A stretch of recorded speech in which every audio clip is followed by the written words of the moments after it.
Greetings and welcome, or welcome back as the case may be. Today I'm going to be reading part 3 of The Old Ways. I have skipped ahead a little in the story, but if you're interested, you know my email address and everything, you can always feel free to email me and I'll send you the full story. That said, let's get started. Let's do some more reading of The Old Ways. Days went by and the bar of steel became a blade. It was slow because Ganita was careful. Each hammer strike needed to be precise, with a word shouted over each sharp blow, or song sung as the metal was wrapped into shape. Even after the blade was formed, Ganita kept working at it. Harold finally asked, "Isn't it shaped properly yet? Shouldn't we be working to finish and harden it?" Ganita eyed him, and Harold cringed, expecting a cuff to the side of his head. "The blade isn't taking the fire," she said. "I'll sing to it until it does. Then we'll harden it with songs of the strength of stone." She paused before asking, "Do you understand?" "No, Mistress Ganita, but I've not understood what you've been doing. I'm trying to learn the words you say and the motions you make." She grunted and nodded. "That's enough. If this works, I'll teach you further. If it doesn't," she shrugged, "then there's not much point." It took another 3 days of work before she was satisfied. It was obvious why.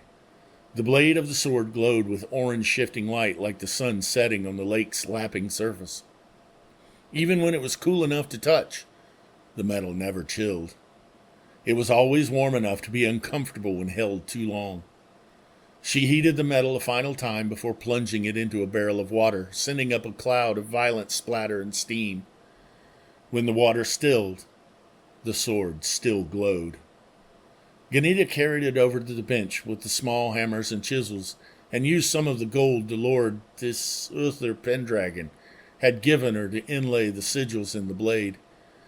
The large ruby was added to the pommel, and at some inner urging, she sang the songs of fire and praise of bride to the ruby as she worked it into its setting. Soon it glowed with its own light, a coal among ashes. At last it was time for the final polish and to retrieve the scabbard from across the lake. When she was done, Ganita got in her boat and rowed across to the village for the scabbard. The scabbard was an ornate affair with serpentine dragons etched in the black leather, each with glittering jewel eyes and gold talons.